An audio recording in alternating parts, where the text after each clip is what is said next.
collapses. House is left in a silent room, realizing he missed every sign. His fear isn't of a killer, but of the fact that his legendary powers of observation have finally failed him. Charlotte collapses in the hospital room where her husband, Eddie, is dying of heart failure. Doctors refuse to let her donate her liver because she appears to be suffering from an unknown respiratory illness. Charlotte refuses to accept the denial. She breaks into a medical cart and injects herself with a lethal cocktail of drugs, determined to trigger organ failure so her liver can be harvested for Eddie. She is found convulsing on the floor, her body rapidly shutting down. Dr. House is not moved by the display of devotion. He orders an MRI and quickly discovers that Charlotte has been faking her symptoms to manipulate the transplant committee while Charlotte lies in the ICU, dying from her own intentional overdose. House identifies the true cause of Eddie's condition. It is not standard heart failure, but a fungal infection known as blastomycosis. House administers itraconazole, and Eddie's heart immediately begins to recover. The suicide attempt was medically unnecessary.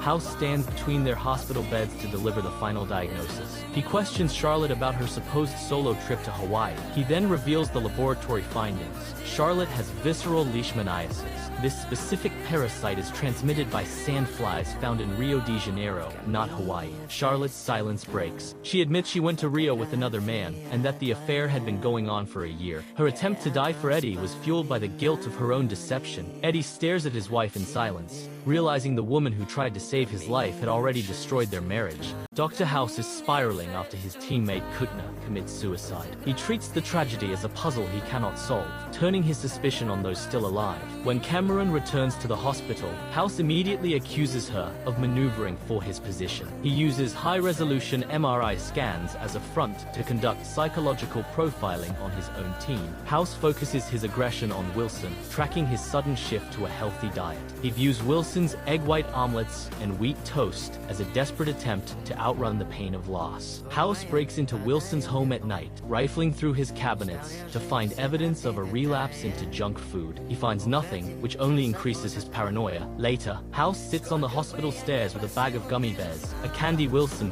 famously detests. When Wilson refuses them, House exposes the game. Wilson is only eating healthy because he knows it irritates House. Wilson finally admits the truth. After the deaths of Amber and Kutner, he tried to change his life to find a deeper truth, but it was a mistake. He realized that the only way to cope is to return to their toxic, familiar routine. Screwing with House is the only normal thing left in his world. Amidst this mental warfare, the patient develops excruciating leg pain. House ignores the emotional wreckage and focuses on the physical facts. He uses the crisis to reset his own mind, proving that in his world, clinical data is the only thing that doesn't lie. A patient's body disintegrates from within. While lying still in his hospital bed, his femur, the strongest bone in the human body, simply snaps. Dr. House and his team suspect an invisible cancer, but every diagnostic test returns a negative result. There is no tumor to be found, yet the patient is dying. House decides on a lethal gamble. He orders the team to inject the patient with insulin-like growth factor. The logic is brutal. If the cancer is too small to see, they must force it to grow. His staff protests, arguing that they are pouring gasoline on a fire, but House refuses to wait for a slow death. The injection is administered, and the reaction is immediate. The patient's heart rate surges into ventricular tachycardia. The monitors flatline as he suffers a full cardiac arrest. The team dives into a frantic resuscitation. They grab the defibrillator, charging the paddles to shock the heart back into rhythm. For 3 minutes, the patient is clinically dead while his body jolts under the electric current.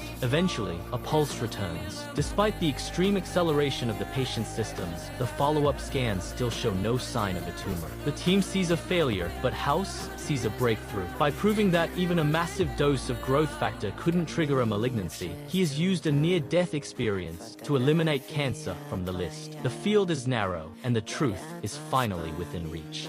An environmental activist chains himself to a mining truck during a protest. He suddenly collapses and loses consciousness. At the hospital, his symptoms multiply. He suffers from persistent, violent hiccups and a total loss of physical balance. He cannot stand without falling. Doctors perform a CT scan and an MRI to check for brain lesions or tumors, but every test returns normal. The medical specialists reach a stalemate. With no clear cause, they decide to proceed with total body irradiation. Dr. House interrupts the plan. He enters the patient's room and ignores the technical data. Instead, he observes the cold interaction between the activist and his wife. House senses a deep marital conflict. He begins to interrogate the patient, pushing him to admit he compromised his environmental principles to save his marriage. The pressure works. The patient confesses that 3 weeks ago, on their anniversary, he bought a bouquet of commercial roses to appease his wife. This fact changes everything. House identifies the cause as sporotrichosis. A fungus from a rose thorn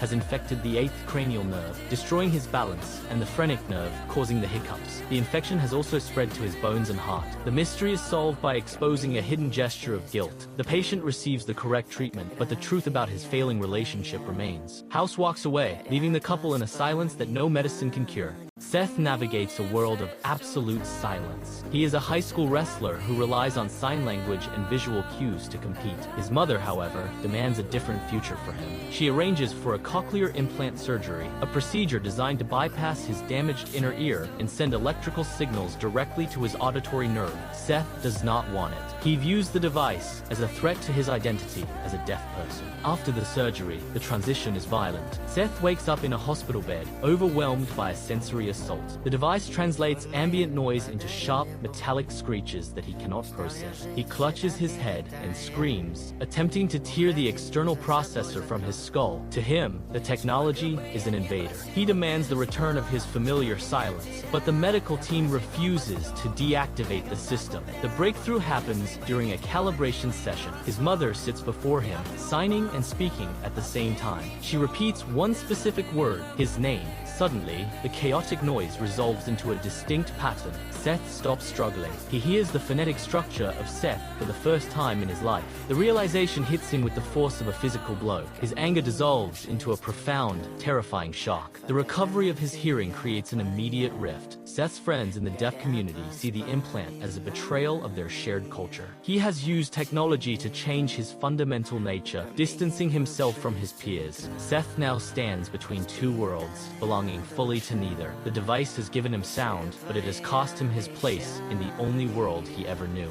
A patient undergoes a corpus callosotomy to treat severe seizures. The surgery severs the connection between his brain hemispheres, leaving him with two independent minds. In a grocery store, his left hand develops a will of its own. It grabs items he dislikes and forces them into his cart. He watches his own limb act against his intent. Dr. House places the man in a testing room to observe the disconnect. When a written command is shown only to the right hemisphere, the patient stands up. His left brain, unable to see the command, but desperate to maintain logic, invents a reason. He tells the doctors he felt a chill and needed a sweater. The left hemisphere is lying to cover the right hemisphere's actions. The situation escalates when the patient develops life-threatening blood clots. The team cannot find the source. House orders an echocardiogram to be performed while the patient is in active distress. He ignores the skepticism of his colleagues and monitors the screen. He catches an intermittent arrhythmia, a heart rhythm that vanishes as quickly as it appears. This irregularity is the source of the clots. House traces the cardiac failure to the patient's